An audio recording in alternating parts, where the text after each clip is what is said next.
All right, and good evening, and welcome everyone to another episode of Talks with V, brought to you by the HBCU Lounge Network. And thank you so much for joining us this evening.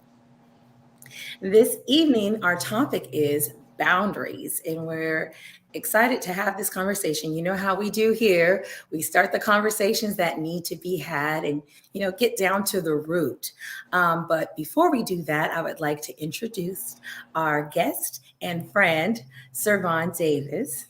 So, Servon Davis, he is a guest to us this evening, and he is a visionary, a love activist, relationship strategist, coach, and CEO and founder of men's lifestyle multimedia company Debonair. So, welcome to the show, Servon. How are you? Thanks for having me. It's a huge honor to be on your platform, and I'm doing well. I'm blessed to be here. Yes. Well, you got quite a bit on your resume. I'm like, this guy's on fire. We need to have him on. We need to have him on the show to talk to us about this particular topic. I mean, there's so many from your experience. There's so many topics that you could cover. So we'll definitely have you back on. But I mean, this is a part of your lifestyle is coaching and, training folks. And what I thought was very important is that these are tools and skills that are transferable. The things that you learn in a lot of the trainings, as far as life skills and skills that you use at work, you're able to use those in all the relationships that we have. So it's always good to have those transferable skills. It's a little easier as well to kind of navigate. So absolutely. So thank you so much for being here today. I would like to start off with the definition of what it means to have boundaries, because so many people don't know what that means. I was even talking to someone today and they're like, well, what does that mean? So let's talk about that. So having boundaries means honoring ourselves as separate individuals with needs and wants that often differ from others. Okay. Without healthy boundaries, we allow others to override our feelings and desires. The essence of boundaries is, being able to differentiate what we want from what others want from us. So I really like that. Yeah. I mean, when I read it, I was just like, oh, wow. Just thinking about it, it made me think back to something I heard on one of Oprah's Soul Sundays. And she had mentioned a disease to please, right? Wow. Right. So I know I had that bad, and I'm working on my boundaries because it was necessary. So what about you, Servon? Have you ever had a disease to please? Absolutely. I'm probably the number one people pleaser that I know. So setting boundaries is near and dear to my heart. It's something that I don't have figured out, because we all know it's easier to tell somebody than it is to actually do ourselves sometimes. And boundaries is one of those things in my case. So just me looking up, I have a different definition that I've set for myself. I would love to hear that. I mean, definition? So and again, it's just one of those things that I have personally struggled with. So I have a ton of notes, so bear with me here if I look off. But it's okay, because it does create a lot of confusion in our lives, especially when we don't set clear and healthy boundaries. So the I guess the definition that I came up with, because I guess a lot of us, we don't know the actual definition, or we don't take the time to define it ourselves, right? So what it means to you, what it means to actually us, because that definition that you gave is really, really good, but it might not be applicable for me. So in order for me to cut down on the confusion for myself, mine is the guideline that I've created and established on how I allow others to treat me and behave around me personally, right? Because what you will put up with is a lot different than what I will put up with. So just for clarity, for everyone's peace of mind, so there's no confusion or misunderstanding, how I allow people to treat me and or behave around me is my definition of boundaries. Okay. Yeah. I love it.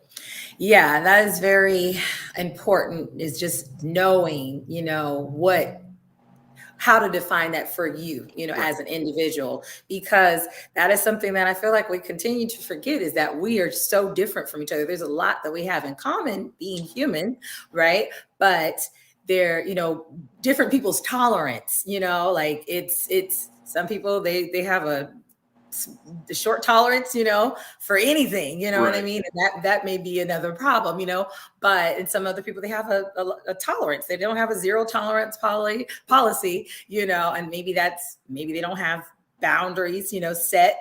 And so that, may look a little different. And then on the other side, some people are really quick to cut you off real quick because their tolerance is very, very little to none, right? So yeah, that is very true. And then that's an issue, as well, as if you're like, oh, I cut everybody off. It's just like, okay, you got to be able to to navigate these relationships, right? Absolutely. So that brings me to our first question. Yes. Why do you think that it is that people struggle with having boundaries? So, I mean, there's a couple things. Some of the things that we touched on. The first, I guess, that comes to mind is social conditioning. Our identities are a lot of times wrapped up in the boundaries that we set or what we do for other people, right? So this is especially true as I talk to both a lot of men and women, but these days I've been talking to a lot more women, and the social norm, because women is usually provides that social labor, meaning that they're the nurturing, and everyone tends to lean on them for emotional support. They're constantly pouring out, so it almost becomes a demand, and it's needed, but it becomes an expectation and it's demanded of people. So one is just the social conditioning that we got to get over. The other one, we talked about it, right? It's the people pleasing. You rather take on the stress, and I'll speak for myself. I would rather just take on the stress than feel that I'm letting someone else down, especially if I have the time or the bandwidth. I'll just say yes automatically. I'll just say yes, and then I'll figure it out, right? And that seems, in my opinion, it's not healthy, especially for me. It's not healthy because, especially these days, a lot of us are short on time. We're doing a lot of different things. We're multitasking. So, setting those boundaries is one of those things. So people pleasing. And then one of the other ones that I've seen is the fear of missing out or being excluded, right? So that being the thought of, I don't want to miss this opportunity for growth, fun, recognition. So a lot of times it pushes us to overcommit. So right. Now that's really true too. That fear of missing out. I feel like I kind of had that bad, as well as the people pleasing and the fear of missing out. It's like, well, if I don't, then, they're going to be talking about it later. And then I could have been there. And even though my body is saying, girl, you need to sit down somewhere. Exactly. I'm, wanting to, basically just kind of please them. And then having that fear of missing out and not listening to what it is that my body is telling me. And I think so many times we do that. And, your body is like, okay, try it if you want to. Right. Especially, as we're getting older, like there's things we have to prioritize, ourselves, and, what's best for us. So, it's okay to choose you, to choose you first. Absolutely. Absolutely. So what would you say that the confusion is when it comes to boundaries? Just like we said before, again, a lot of us have not defined it. The definition that you gave, I thought was an excellent one. But again, as we were saying, we have to make the definition work for us, right? So my definition that I gave earlier might not work for somebody else. So they have to actually define what boundaries is to them, right? And how it is important in their life. So, and boundaries actually is your guideline. It's your rule book. It establishes how you will allow others to treat you. In my opinion, like a manual. It's a manual. It's a manual, and it keeps everyone safe. So there's no confusion, especially the older we get. A lot of us seem to be less tolerable of others and what we will and won't allow. So if we just establish clear set boundaries up front, and a lot of times it's having that uncomfortable conversation, and that's what I had to get comfortable with having those uncomfortable conversations, because it's okay. It's okay Yes. to communicate what we need, right? So, yeah. Right. And getting comfortable with it as you speak about that. I would say too, with the confusion with boundaries is that idea that like, how am I going to be viewed? Right. Yes. And that kind of stems from that need to please, that disease to please. Right. But that desire to not be seen a certain kind of way. Like, I don't want you to see me as, a bad person, or I'm mean, or I'm not a good Christian, because that a lot of times we get guilted into those things. Or if, let's say, it's someone that's your best friend, or it's a family member, you have that guilt. Like, if I say no, I can't say no to mom. I can't say no to dad. I can't say no to my, sister, my big sister, or my best friend. They expect me to say yes, Right. And I think that, understanding the boundaries piece and how important it is, and having that definition, creating that definition for yourself that you're comfortable with, that kind of gives you permission to have those boundaries, because you understand, like, okay, this is needed. Right. And I get to do this, right? I get to have boundaries. It goes to that social conditioning part, right? It could be, like you said, it could be because of your religion that you have, right? Of the reason why you feel the need to say yes and be a good Samaritan, or it could be social conditioning of where you fall in the pecking order of your family. I'm the oldest, right? So when my siblings, so you feel good about it, having those boundaries. So when your siblings come to you, how do you say no? Like, how do you say no to other family members when you are, depending on where you're at in the family, one that others lead to? But I know for me, if I don't communicate, it leads to my burnout, resentment, and hurt, and ultimately anger. So I have to set those boundaries in order to protect myself and others. And it's a form of self-care, ultimately.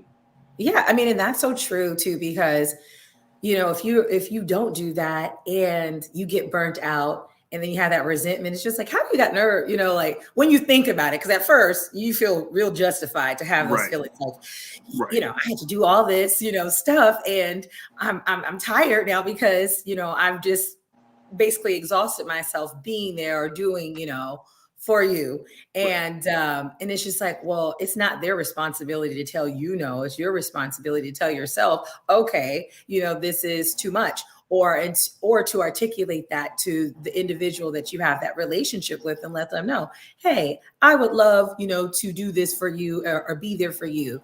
Don't mind it at all. But sometimes, I get tired. And so I have to let you know, I can't do it, not that I can't physically do it, but eventually I won't be able to physically do it because I'll be so burnt out and not want, or desire to do that. And I feel like you should do things that you actually want to do. And it's not fair to yourself, and it's not fair to them, because they might not, they don't know what you're thinking, right? Exactly. When that resentment is building up, and then you have that blow up, that anger, that it comes out in a negative way, and they looking at you like, well, damn, if you would have just told me, then we could have just talked, so again, having those uncomfortable conversations, especially for us people pleasers, is one of the things that we have to do.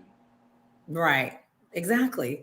I mean, I think sometimes the disappointment for me, that's one of the things that I'm like, you sound so disappointed. Right. So sometimes I'll give in, but I was telling my dad, shout out to my dad. Today's his birthday. Hey, Dad, happy birthday.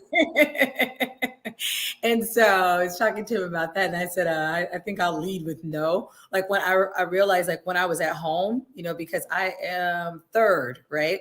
Okay. Where I fall in the family. And so 2 older sisters and then me. And you're the baby? You're the baby?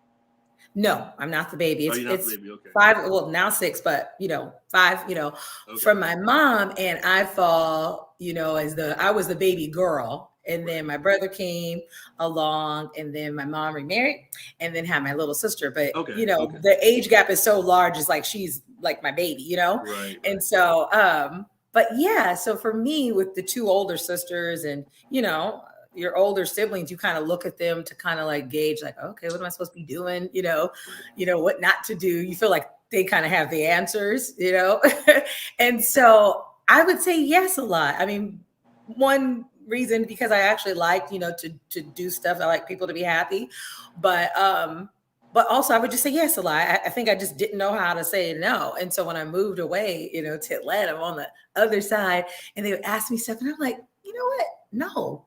And they were like, when did you turn so mean? Right. And I'm like, I'm not mean, I'm just saying no. And I said, you know what I'm gonna do? I'm gonna just start saying no all the time. And then I'll come back and be like, I said no, but I can do that, and That's then it'll take the pressure off for me. Right. Exactly. If you lead with no, I like that. Lead with no. Lead with no, yeah. And then it's like a surprise, when you say yes later, they're like, oh great, so appreciative. Right. So all right. And so the next thing, let's talk about, is there, and you actually kind of started touching on it, but is there a connection between boundaries and self-love and self-awareness?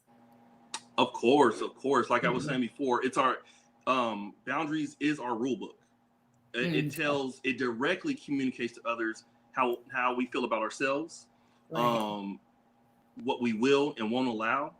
So it is actually a clear communication to others. It's a clear how little or how much we value and love ourselves. So this could be physically, emotionally, with our time, like we were just saying, with our time, sexually, intellectually, mentally, materially. I said mentally, but all that good stuff. So it's a clear communication. About self-love, self-awareness, how aware we are of those things that I just listed. So absolutely, there's a direct connection for sure. Right, definitely. Looks like Kay had said that people tend to take advantage of those who do a lot, for others. Yeah, and I think that is very true, because you see, that this person is, it's almost like they can smell it, like, oh, okay, this person, you can just use them, because they're going to allow it.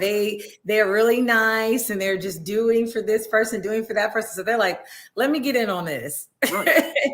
and okay, go ahead. No, and it becomes of who can you count on, who can you trust, right? So if I look around, I just use my family, and I'm just going to make up something in case anybody's watching. I don't want to protect the innocent. But if I look around, and I have 3 brothers, right? I have 2 younger, and then I have a stepbrother, and I know that my stepbrother is the one that I can always count on to get the job done, because my younger 2 things tend to fall apart, or so I'm always going to lean towards that stepbrother that I can always count on. One, he's going to say yes, right? And I know it's going to be done. I don't have to micromanage or check on, as opposed to if I ask the younger 2, I might have to it might get done. It might not get done in excellence or the way that I would do it, but I might have to pull them along. So it all becomes a reliability thing as well. So yeah, that is very true. And I think that those are the people that you tend to call on, is like, okay, well, from history, what I've seen is that if I ask you to do this, you're able to, be reliable and come through for me. So, obviously you're going to ask that person, because you're just like, I don't really, I think we live in a rush society where we're always like, there's so much on our plates that we're like, okay, I just want to ask the person that I know straight off the gate, they're going to get the job done. Get the job done. But the thing with that is that you're not really allowing, those other people who maybe that you are mentoring, or maybe you're the older sibling, you're not allowing them to grow in those areas so that they can be someone that's reliable. And so, I mean, I know for me coming up, I was the one that my mom always called my name, and I would get so annoyed. I'm like, stop calling my name. Stop calling my name. It's like, all these other kids. Like, I was about to say, I'm not the only one here. Like, what you have them for? Right. No, but I love my siblings. But sometimes you're like, could you call them? Give them opportunity. Right. But again, that goes to like you said, if you lead with no, I would love to. Let me get back to you. I found that works best for me, right? I'm not just come out the gate no, but if I say, you know what, I used to just say yes automatically and then figure it out. Now my default is, let me get back to you. So that way I can it's not saying no, which is comfortable for me. It's not giving you a yes. So that way I'm now committed. It's just giving me that much time to come up with the reasons why I will say no, or the reasons why I will continue to go forward. Yeah, give me a minute so I can give you an answer that I can commit to. Right. And yeah, very true, very true. So also for the audience, if you guys have any questions, let me see what I can do is my response. Let me see, and it depends on what your history is with that person. That let me see might be like, oh, I mean, no. Like when you're coming up, when you hear maybe from your parents, you're like, oh, that's a no, Or one parent tell you go ask your mom, go ask your daddy. You already know daddy gonna say no. Well, yeah, maybe. Or dad says yes and mom says no. So you're just like, I already asked, the other parent, they say, yeah, just depends on what you say, Right. So my mom's the same way. I know, it's so funny because when I was talking to my dad about it, he was just like, well, when I was breaking down boundaries, and he was just like, well, if you had a dad like mine, my dad said no was always the option. No, I was like, wow. I was like, did he ever explain to you why no was always the option? And he was like, no. No, not back in those days. Now you got to explain everything. You got to sit down. Yeah, you do. Tell them how you feel. Ask them how they feeling. So it's a different time. Right. Yeah. And I think a healthy balance of that is good. It helps them grow. I was a questions girl when I was coming up, so I always asked 1,000 questions. I'm still that way, even with work. I'm like, okay, let me master it, because once I master it, then I can train everybody else, and I can have the patience for them, right? Because it's very difficult, especially in work setting. A lot of people do not have the patience. So as trainers, it depends on us a lot of the time to make people feel comfortable so they can learn whatever it is that they need to do. And I wanted to say to the audience, if you have any questions about boundaries, you can go ahead, throw them in the chat. I wanted to check. I've seen a couple people say some things. Okay, so it's one thing to have boundaries with other people, but what about boundaries that you have to set with yourself? Wow, that's really a good one, because we need boundaries for ourselves, especially when it comes to like maybe your health, like having those boundaries. Are you going to eat that? So what do you have to say about that, Sir Vaughn, about boundaries with yourself? Well, I think that's critically important. That's critically important, because what do you do when when you're just by yourself and there's no one else to hold you accountable, right? Right. So you have to establish what your core values are, what they are, right? What do I stand for? Another big thing on the flip side of that is, and sometimes people will say, well, I don't care what people think about me behind my back. I don't believe that. I think we all care to some extent with others. So so even if you don't care about them talking about you, or if you just don't care what others think about you, what do you want to be known for when you're not in the room? Right. When I leave this room, when me and V, we're talking right here, right? And we could be talking to Daryl, all right? And you guys could be saying all these good things about me. But when I leave the room, how do you guys talk about me? What do you want to be known for? Okay. So, and I guess that goes into the other question is, so some of the things that I did to set my boundaries, and this is not an end all be all. This is just the list that I came up with, right? So is it a right fit for me at the moment, right? Because it could have been a right fit in 2021, but now it's 2022, it's not a right fit anymore. Right. So it's a different season that I'm in, right? I'm in the first quarter of 2022. It might have been okay in the last quarter of 2021. Is there a sense of urgency? And these are just the notes. Is there a sense of urgency? Will this opportunity come up again? Is this a once in a lifetime opportunity, or is this something my auntie calls me about every single year at the last minute, every single year, right? Is someone requesting? I get a chance next year.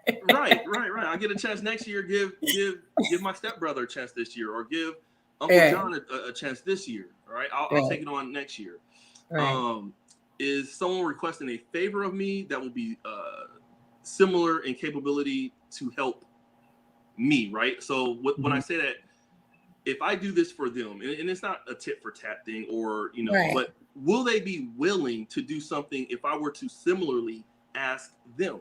Because we know a lot of people who will ask, and ask, but when we ask them for 1/4, 1/8 of what they ask us, will they say yes? So you got to kind of balance and weigh that out as well. Not saying that means it's an automatic no, but it just goes on to balancing out your life and setting those boundaries.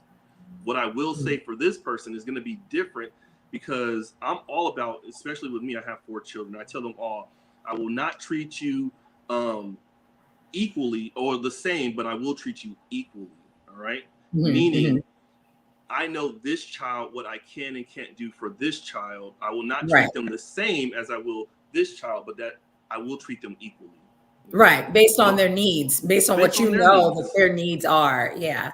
Absolutely. Yeah, definitely. I mean, kids are no child is the same. I mean, me and my siblings, we're similar, you know, in certain ways. Like you hear us get on, especially the girls, you know, we get on the phone and you're like, who's talking?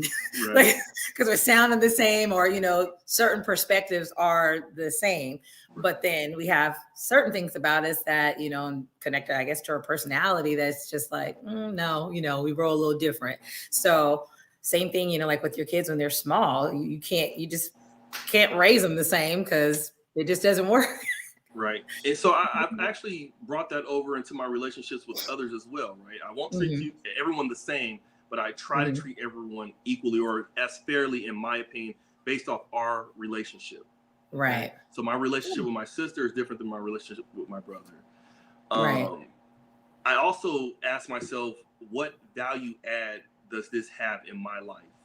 Again, not just saying that everything that I want is a give and take. It has to be, give you this and I take this. But is there any value that's added to my life? Because ultimately, my happiness should be one of my top priorities. All right. Right. My emotional well-being, my mental well-being, and all that good stuff. So, so you have to I guess, weigh out that risk. Okay.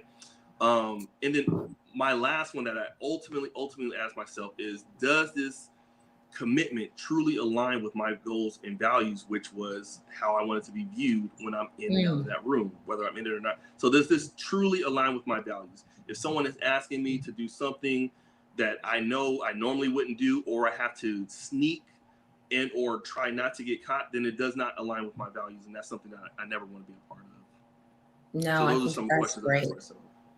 No, that's great. Those questions, and that helps you identify or set your boundaries, right? But as far as identifying them, I guess that, you know, as we were speaking about the self-love and the self-awareness, it's knowing yourself, you know, taking out that time to know yourself. Because I think in some cases, you know, especially with those people who are people pleasers, a lot of times they're putting so many people before themselves and not thinking, you know, about them. And that's not sustainable. No. It's not sustainable. So you kind of have to like know yourself and know like, okay, how does this make me feel? You know, and if it makes you feel unhappy or frustrated or irritated, it's just like, okay, well, maybe you need to state that, you know, you have to be able to, you know, articulate that. And there are some, I have friends that don't like confrontation. And so they're kind of like inching it out, like, I don't really like this, you know, throwing little things here. Just like, what are you saying? You know, like you can say, you know, I really don't like this, or, you know, it's not something that I really want to do. And you can say, I don't feel like doing it, you know? And it's okay. It's okay. Yeah. And it's okay. Like just getting comfortable, you know, with that. Because life is short, right? So you don't want to, you know, waste it on doing stuff, you know, to please everyone else. And you know, you're not the captain of your own ship. I always like using that. You know, you got to be the captain of your own ship. Absolutely. And I found setting boundaries, especially when you're coming out of a relationship, because the person who you are when you went into the relationship is different than the person you are when you come out. So reestablishing, recalibrating those boundaries, especially as you get to know yourself. I'm always a huge advocate of taking a break and recalibrating, getting to know who you are in this season of your life, so you can have clear set boundaries, to your point. That's interesting too that you say that, because I do realize, even though I love like people like fuel me, I do have to like take breaks here and there. And when I take breaks, I feel like I'm really like on it sharp. I'm like, hey, how do I know that? Right. And it's just taking that time, to recalibrate, like you said, and to kind of like focus on those things and nurture those gifts. And you can't do that, when you just kind of constantly interacting, with Constantly folks. interacting, and when you're jumping from one to the next, there's no Right. break. There's no break. Right. Exactly. And then you feel when you do it so often, then that is the expectation that others have from you, because they're like, what do you mean you're not available? You're always available. I've called you at any time, 2:00. And before I used to pride myself, man, like, oh, my friend, they can call me, or my family, they can call me at 2 a.m. And someone told me, girl, like, that is not okay. And I was like, why did I not know that? Like, why did I not know that? And because later on, in life, like I was talking about earlier, about when you get older, you're tired. You're more exhausted than you were when you were in college. And you're like, we can stay up all night talking about whatever's going on to the next day. And it's just like, no, you can't. Your body, you can't hang. Right. You can't hang anymore. I'm gonna need to cut this conversation. Not to cut y'all off, but I'm gonna need to go. We can revisit this tomorrow. Right. Exactly. So for me, I started. I said, okay, I need to like make a conscious decision that even if the conversation is good and we're really enjoying it, is just to have the conversation and then save some for later. So that's my new thing, is trying to learn how to save some for later. Right. So, and my thing is time blocking. It has helped me tremendously, not only with work, but also with everything else. I time block everything. Definitely. And someone in the comments, they were saying, okay, how do you suggest setting boundaries with family? And that's a good one, because I think we have an issue with that. So it's going to be different, right? It depends on the relationship. If they're, again, where you are at in the family, right? If it's my mother, how I talk to my mother, the reverence that I have for my mother, it's going to be different than, I have respect for my brothers, but again, I'm the oldest. So the reverence that I have for my grandparents and all of that. So it becomes a balancing act. I find it a lot easier when, quote unquote, talking down as opposed to talking up. But you just have to let them know, I know I'm a baby to you, Mom. I know I'm a baby to you, Grandma. I'm your baby. However, this is where I'm at in my life. This is what I can and can't do for these reasons. And again, those are uncomfortable conversations, but it's conversations that has to be had in a respectful way, right? We don't have to, it doesn't have to be escalated or in some, and I always suggest, when it does escalate, say, you know what, let's take a break and let's revisit this. And that's okay. These are just conversations that we have to have. That's good. When I'm talking to my siblings, we could just go at it. This is what I am going to do, this and what I ain't going to do. And it is just what it's going to be. I'm to some extent. You still want to be respectful. And it's always good. And I find it helpful to have pen and paper before going into the conversation, if you can. That way you don't forget. You don't forget the points. Because have you ever left a conversation and said, you know what, I should have said this, I should have said that. If you have that pen and paper, your bullet points, that's what I have found useful for me, so I don't forget my train of thought. No, that's really good. It just made me kind of reflect back, like, I was in a relationship and the person I was dating, they didn't have boundaries with their family. And so it made it hard for me, because I'm just like, okay, well, how would you be able to run a home, and be a leader if someone else is running you? You know what I mean? And it's like, you have to set those boundaries so that the people in your life know how to treat the person that's coming into your life. Right. And I was gonna, mention that and ask you, like, how do you feel about that? Because you've been married, so what it is to be with in-laws and to navigate that. And for you, like, how did you do it, or, whatever it is that you would like to share. Yes, I was lucky. I was lucky in the beginning and in the middle that the in-laws wasn't too involved. Not when I say too involved, meaning overly involved. Okay. They were involved, but not overly involved. But like a healthy way. But as you were saying, if you recognizing your partner, it's always important because we are each other's helpers. I'm supposed to be able here to help you wherever the gaps are, and vice versa. You're supposed to be able to help me. So it is something that I would just have, again, an adult conversation, not when it's heated. You don't want to say it in the heat of passion when they're coming at you. And you know what? When your mom always call you, always picking up the phone. You don't want to do any of that. You want to be level-headed, have a safe space. That I found that whenever my ex created that safe space for me, I would open up about any and everything, where before I might have this wall up.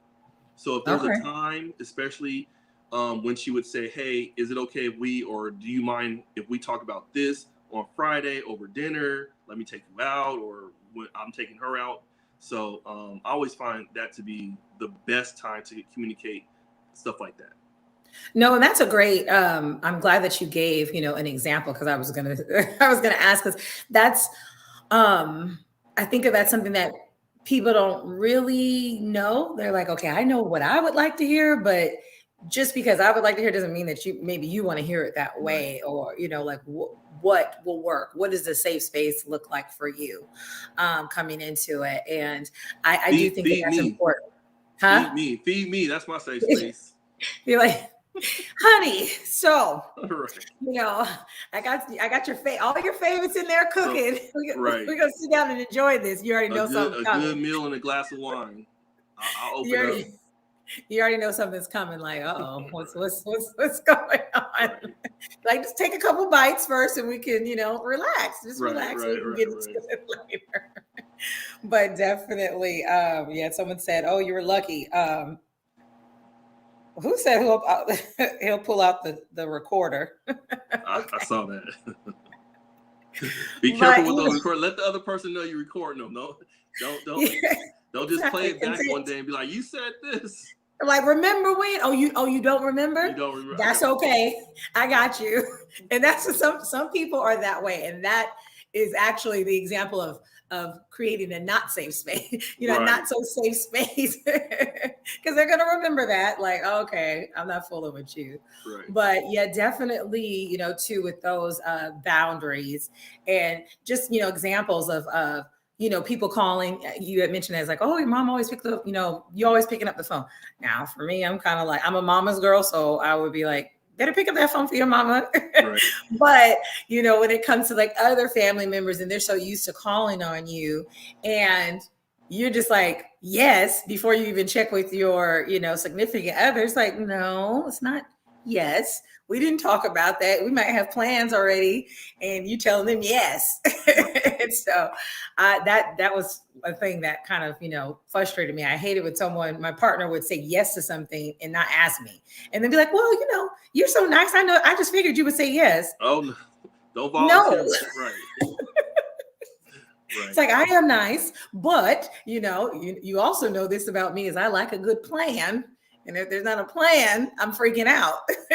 So, but yes, let me see if there's anything other. I found that no conversation has to leave you feeling like you did not. And I'm assuming basically leaving a conversation. Hold on. Feel heard or right. It's hard. But when I have things wrote with, okay. She was using your example about the writing things out and having your bullet points. And that's so true, especially if you have a person who's a good, I don't know, they're good with getting you all twisted up and forgetting. Yeah. Or they're able to speak in such a way, they just kind of keep going, and they just kind of keep giving you stuff back to back, and you don't have a minute to really, like, understand what they're saying or what they're talking about, or going back to that moment. And so then you get all flustered or confused, and so then you forget what you had to say. And so I guess that's what was to her point, leaving that conversation like nothing got resolved. And I hate that. that actually was something that encouraged me to start having the boundaries, because I was just like, what is this for? If we leave it and nothing's resolved. I love a resolution. So. Yeah, and that's where I found, because and I guess this is more so from a man's perspective, right? Of being in a relationship for a very, very long time. Because we're naturally fixers, men are naturally fixers. So I found it when my partner would just come and approach me and say, "Hey, these are some issues that I'm having. What do you think?" It's it's not that I'm caught off guard. It's kind of like, well, I don't know how long you've been thinking about this issue or these issues. Has it been a week? Has it been a day? So in my mind, you're ambushing me, so to speak, right? With all of this stuff at once. As opposed to the example that I gave before, if it's a Tuesday or Wednesday, saying, "Hey, babe, do you mind if I take you out to dinner?" Something light, brunch, whatever, on Sunday, Saturday, and we talk about this. This has been on my mind. Now that gives me a chance, an opportunity. Right. And I've seen somebody put, whether they're a recluse, whether they're a narcissist or not, at least they know this is coming. Let me be prepared, or let me not be prepared. At least I don't feel ambushed.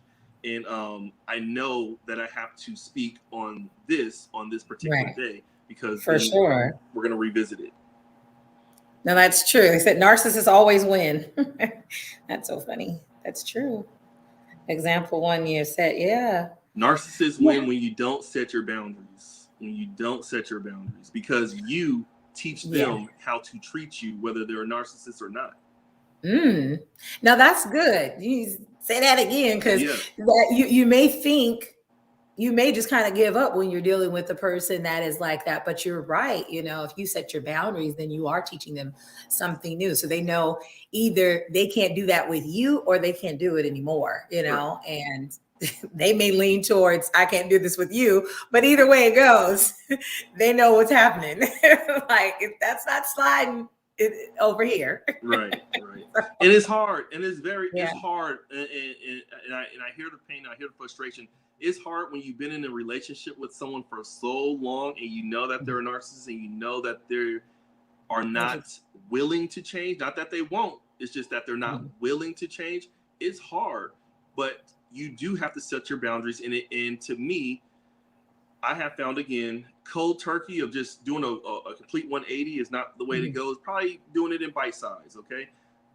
Maybe, I pick up the phone for mama, depending on, if they abuse that privilege or that access to you or not, but just letting her know, or him know, hey, I'm picking up the phone this time, but next time, is this something that could have waited till the morning? So. Yeah. And I love that, because that's showing, you still have that respect, for everybody involved, including yourself. You have to be able to do that. I know someone had told me one time, they're like, well, if you set a certain time and this person is just late, they're not respecting your time. That's another part of your boundaries. And I'm like, okay, well, school me. I'm going to boundary school. But it's true. I think sometimes we're a little lenient because we know, like, we're not perfect and we do different things. So we're just like, well, if I say something, you might hold me accountable in this other area. So I'm not going to say anything. Right. But that, kind of goes back to having those boundaries with yourself, so that you can be that person, and you can hold other people accountable to be the person that they're supposed to be, and that basically just having that respect, not controlling what they're going to be, but just having that respect. They can have that respect for you. Absolutely. As well. Absolutely. No. Yeah. And I was trying to check and see if there was anything else. When you set boundaries with narcissists, they find a way to victimize, be victimized by your fortitude. Mm-hmm. It's a scary thing. Yeah. You got to be able to identify that. No, I agree. Yeah, it sounds like some people have had quite a few experiences with narcissists. And maybe we need to have a conversation about that one day, what that is, and understanding, what that looks like, so that you can, go the other direction. That's a whole nother topic. But like, to your point that you said earlier, when you set your boundaries, that narcissist will decide whether they do or do not want to be a part of this. And you have to be okay with that, because it's for your self-care, it's for your self-love, and ultimately for your self-preservation, right? If you're you're in the same house and you're uncomfortable, when your house is supposed to be that safe haven, and this narcissist is in your house, that's a terrible feeling. And I can imagine, and I can hear that frustration for sure. Oh, okay. Someone's got a question. Miss Jeannie. She has a question, and she said, address setting boundaries, sexual boundaries in a relationship. That's, I think that's important, that we, try and tackle that really quick. Right. Because, that's something that needs to be set, right? So yeah, to that I would say sexual compatibility is a big issue, right? It's a deal breaker for a lot of people. And I think having that open line of communication, again, I'm big on safe space, right? We have all these taboos that we have, not only in our community, but in society as a whole. But because it's such a huge thing, and it can be a deal breaker for others, we have to be able to come together. I have to be able to explain to you what I like, the things that I just am for, and things that I just am against. And then I just have to be able to be vulnerable, lay my cards on the table. Hopefully you lay your cards on the table. We don't have that representative put forward. And then again, we have to be adults in all of these conversations and situations. And a lot of that has to do with maturity, not set on age, even though your age should correlate with your maturity. It doesn't always do that, as we know. But we have to have those safe spaces and have those communications. No, I think that's great. Those safe spaces and what you're comfortable, and asking those questions. What do you like? What kind of things are you into? What are your expectations? Of your partner or a potential spouse. I had a friend of mine, and he told me that he was married, and I didn't understand this, that he was married twice, and there were certain questions he just never asked. And I'm like, well, you got to ask those questions. I'm thinking you got to ask those questions. Maybe I'm over the top when it comes to, making sure we cover this before going into something. But yeah, he didn't ask those certain questions about what that his partner liked sexually, or what she was taught, because she was taught certain things that didn't align with what he was taught. They waited for sex till marriage. And I feel like that's a reason to ask even more questions.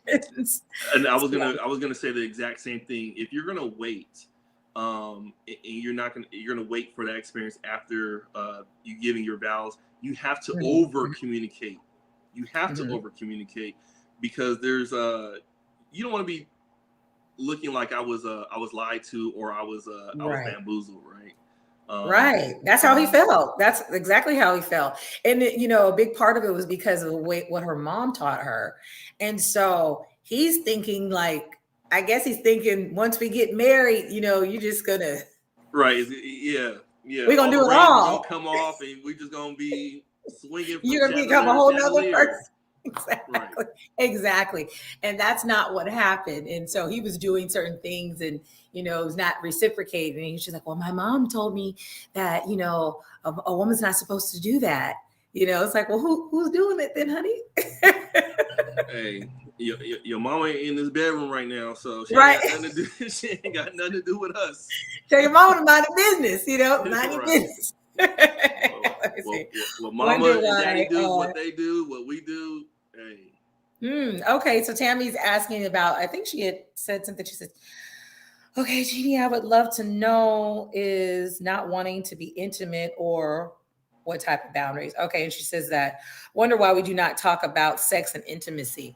Yeah, that is a conversation that I truly believe needs to be had, especially because in growing up, being a Black woman, and growing up in the Black church, I feel like the way that we're taught is so different, and so boundaries for me as a woman and boundaries for a Black man is they're different because we're trained differently. Like it's looked at differently.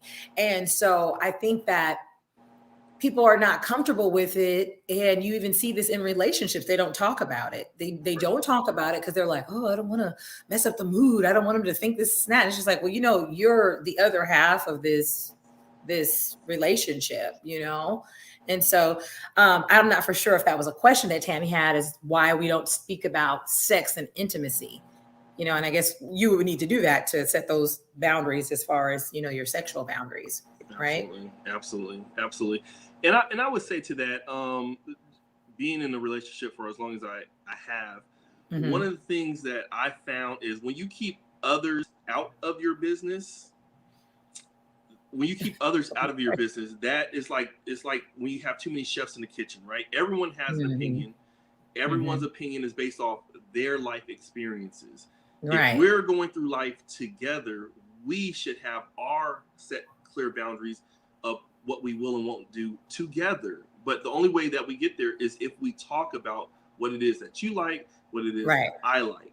I don't need to know what your girlfriend's like. I don't need to know what your homeboys like, because they're not in this bedroom with us. Right. They're not in this relationship. They're not in this relationship. Yeah. And so definitely having those boundaries to keep people out of your relationship. Like you said, I think you mentioned something about that earlier, but being careful of that, because then that can kind of impose on what it is that you think or what you feel like you need to say, to your partner, when that may not even be anything that you cared about, but because of outside influences, then it kind of bleeds on into your relationship. So you have to have those boundaries as well, right? Right. Okay. Sure. Well, I think that about sums it up. I think we could go on to it all night, but I'm so glad, Servon. Thank you so much for guiding us in this much needed discussion, because it needs to be had. I think we need to get more comfortable with having conversations about this and having our boundaries. And so please take the time to share with us the services that you provide and how those can, our viewers can get in contact with you. Yeah, so I'm Servon Davis on all platforms. I'm most active on Instagram, but you can find me on all the other platforms. Services I provide is similar to this, right? I like to have adult conversations. I like to create those safe spaces for men and women to communicate, because I find that in our community, especially, we talk at each other to respond for understanding. And when I say that is when I'm talking or I'm listening, it's only so I can respond to a point or points that you've made, as opposed to saying, what is she really, really saying? Why did she come up with this? How did she get there? And dig a little bit deeper. So I like to dig a little bit deeper. So yeah, on all social media platforms, I'm most active on IG. And you have coaching. So if someone wants to be coached by you, then they can reach out to you there as well, right? Absolutely. Awesome. Okay. And so thank you everyone for your support again, for supporting our guests and our, Servon, I've enjoyed this and I love talking to you. You can talk for hours. So till next time. Right. And so to everyone else, thank you so much for the support, and we will see you again in 2 weeks, the Sunday after next, and have a great night. Keep those boundaries going. 2022. I can't believe we're in 2022. I know already. All right. Well, good night, everyone. And thank you again.